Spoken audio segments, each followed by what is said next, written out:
Hello, good evening, and welcome to Delta Television Main News. I am Tony Eluaka.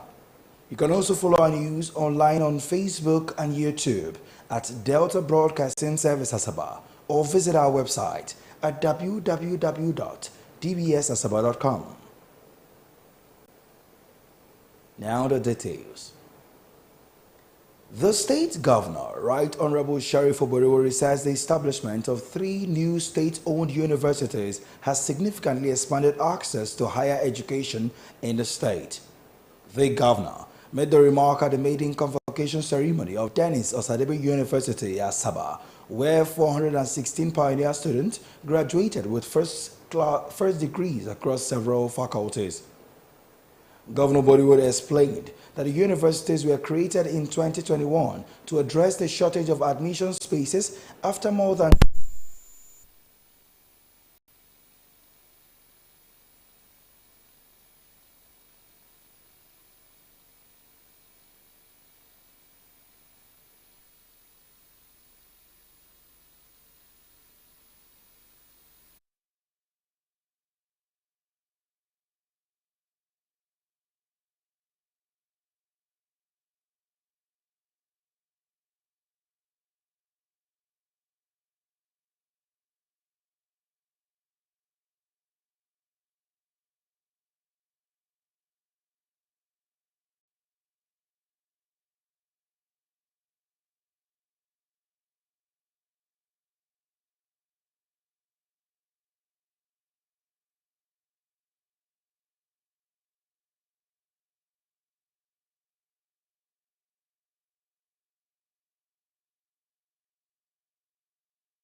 we sincerely apologize for that glitch.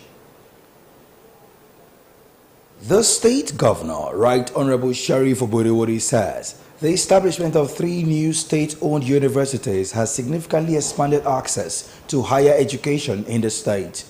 The governor made the remark at the maiden convocation ceremony of Dennis Osadebe University, Asaba, where 416 pioneer students graduated with first degrees across several faculties. Governor Oborewori explained that the universities were created in 2021 to address the shortage of admission spaces after more than 20,000 qualified students were unable to secure admission in 2020, mainly due to limited capacity at the Delta State University, Abraka.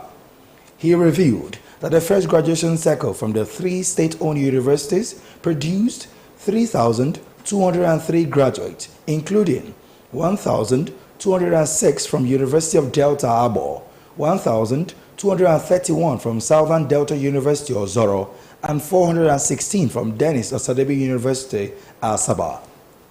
The governor described the convocation as a major milestone in the state's drive to strengthen tertiary education and develop skill. Earlier, the Vice Chancellor Ben Ogojiafor described the maiden convocation as a historic moment for the young institution, noting that the university has admitted over 14,800 students since its establishment. Also speaking, Pro-Chancellor and Chairman of the Governing Council, Robert Ikomi, described the ceremony as a defining milestone and urged the graduates to uphold integrity as ambassadors of the institution. Highlight of the ceremony was the recognition of the overall best graduating student, Mike Ogisi Regina Chukufumnaya of the Accounting Department, who graduated with a CGPA of 4.93. She received a 5 million naira cash award, while 24 other first-class graduates were each rewarded with 1 million naira for their academic excellence.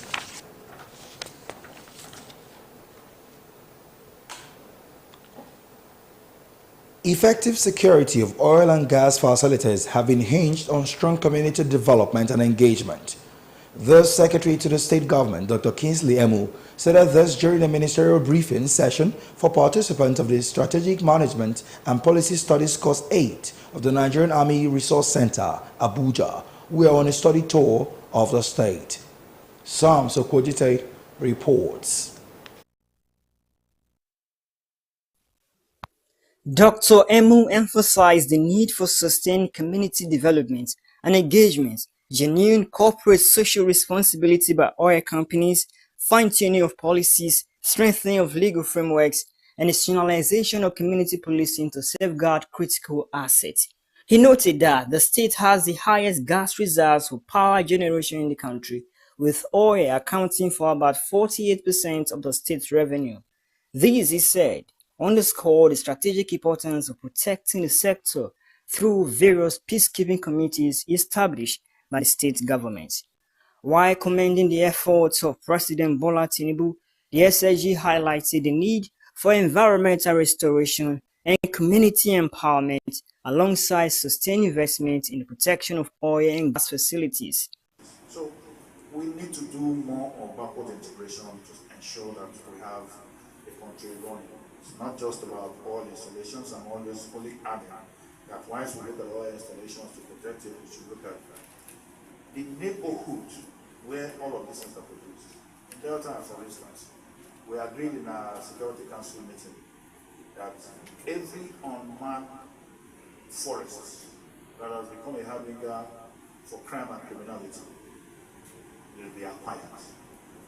Earlier, the team leader, retired Major General James Mian, said Delta State was selected for the study tour because of its status as a hub of oil and gas activities in the country.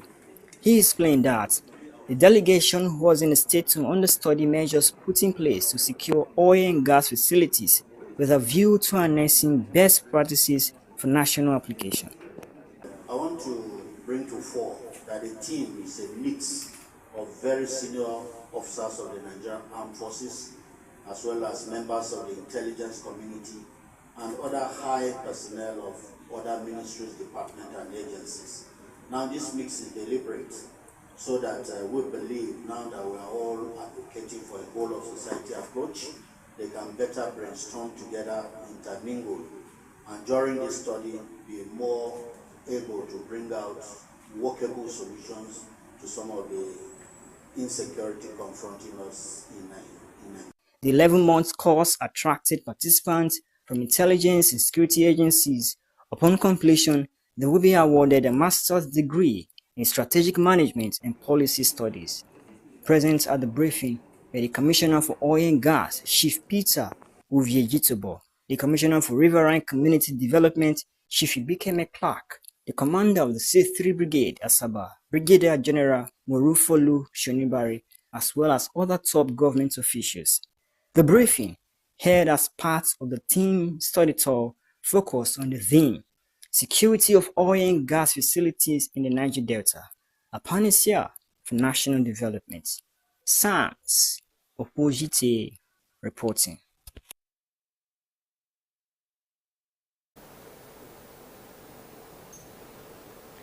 The State Bursary and Scholarship Board has announced that the disbursement of the 2024-2025 Student Special Assistance Scheme, popularly known as Bursary Award, will commence on March 10, 2026.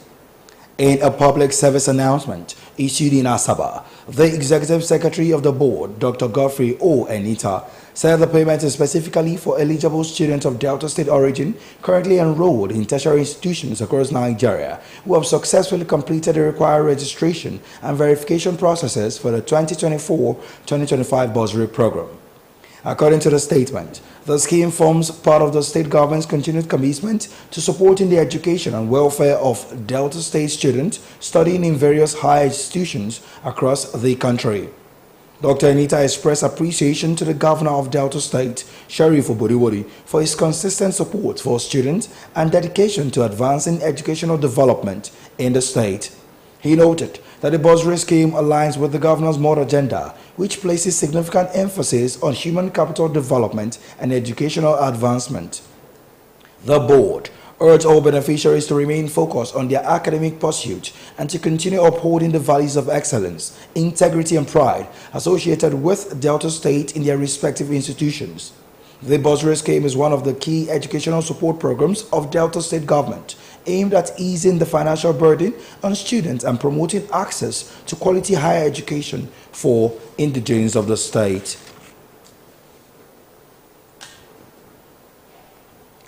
The federal government has intensified effort to curb certificate fraud and strengthen the credibility of Nigeria's education system with the deployment of the Nigeria Education Repository and Data Bank, NERD.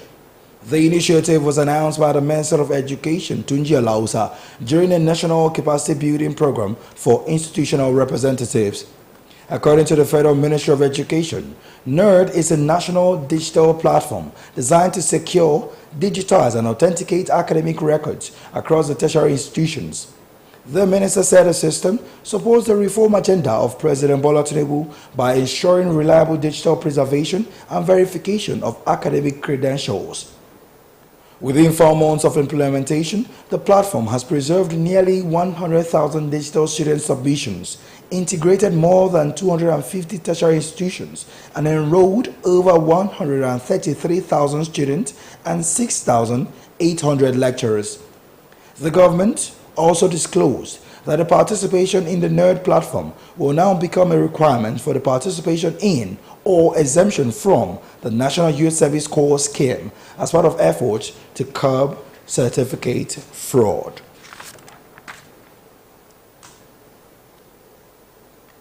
The federal government has reaffirmed its commitment to supporting women-led enterprises as part of Nigeria's drive towards a $1 trillion economy. The commitment was highlighted at a high-level colloquium organized by the Federal Ministry of Industry, Trade and Investment in Abuja to explore opportunities under the African Continental Free Trade Area. Speaking at the event, the Minister of Industry, Trade and Investment, Jumoke Oduwole, described the Continental Trade Parks as a major opportunity for Nigerian businesses to expand across Africa's integrated market of over 1.3 billion people. Minister of State for Industry, John Owan Eno, said this, noted that Nigeria's success in the agreement would depend on the strength and competitiveness of its domestic industries. Also speaking, Minister of Women Affairs, Iman Suleiman Ibrahim, called for gender-responsive policies